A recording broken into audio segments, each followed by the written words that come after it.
All right, folks. U.S.-Israeli warships in Suez may be prelude to face off with Iran. Egypt allowed at least one Israeli and 11 American warships to pass through the Suez Canal as an Iranian flotilla approaches Gaza. Egypt closed the canal to protect ships with thousands of soldiers, according to the British-based Arabic language newspaper Al-Quds Al-Arabiya, if I said that right. One day prior to the report on Saturday, Voice of Israel government radio reported that Egyptian government denied an Israeli request to allow an Iranian flotilla to use the Suez Canal to reach Gaza, in violation of the Israel sea embargo on Hamas-controlled area. International agreements require Egypt to keep the Suez open for warships, but the armada led by the USS Truman and 5,000 sailors and Marines was the largest in years. Egypt closed the canal to fishing, and other boats and armada moved through the strategic passageway that connects the Red and Mediterranean seas. The warships may exercise the right to inspect the Iranian boat for the illegal transport of weapons. Newsweek reported that Egyptian authorities could stop the ships for weeks using technicalities such as requiring that any official documents be translated from Farsi to Arabic. Article goes on. Armada of U.S. and Israeli warships head for Iran. More than 12 U.S. and Israeli warships, including an aircraft carrier, passed through the Suez Canal on Friday and are headed for the Red Sea. According to eyewitnesses, the U.S. battleship was the largest to have crossed the canal in many years, reports the London-based newspaper Al-Quds Al-Arabi on Sunday.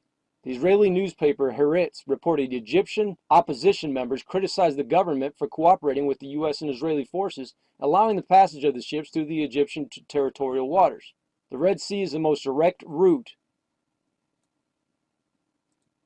to the Persian Gulf from the Mediterranean Sea. Retired Egyptian General Ayman Radi, chairman of the National Security Affairs Committee, told the paper that the decision to declare war on Iran is not easy, and Israel, due to its wild nature, may start a war just to remain the sole nuclear power in the region, according to Yedioth Internet, an Israeli news site. Passage of the warship Armada through the Suez Canal and headed for the Persian Gulf in Iran is apparently not deemed important enough to be reported by the corporate media in the United States. Of course not. There's too many distractions going on right now.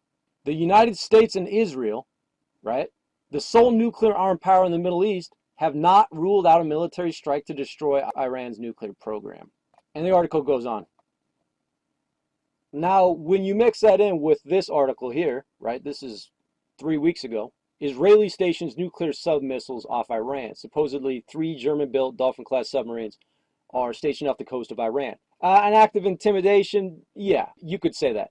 But could there be a correlation between that and this?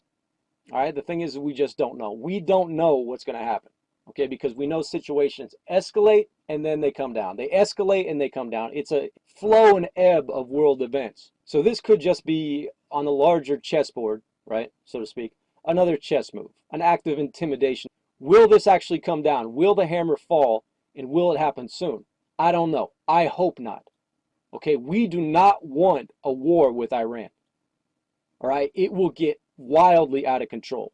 And all these American firsters here who think we should go ahead and bomb Iran willy-nilly have no idea that if they shut off the Strait of Hormuz, as they probably will, that the energy costs, you notice I didn't just say gas, energy costs will skyrocket for months. And that's the best case scenario. And then if something does actually occur, right, the mainstream media in the West is more than happy to go ahead and blame it on Iran. Because, well, Iran is our sworn enemy. They're going to destroy the United States with non-nuclear weapons, with missile systems that they can't reach the continental United States with. So they can go ahead and twist it and say that Iran was the provocation. Iran provoked a situation.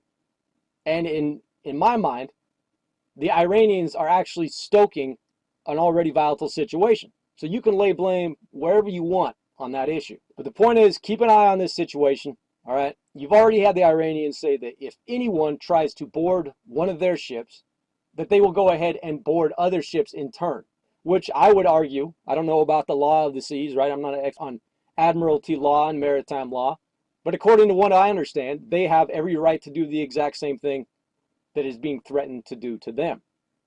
So just keep an eye on this article, folks. This could get ugly. Let's hope that it turns out to be just another face-off and a stand-down. Okay, nobody wants to see this happen because that means none of us have a future. And we don't want to see that go down. Keep an eye on it.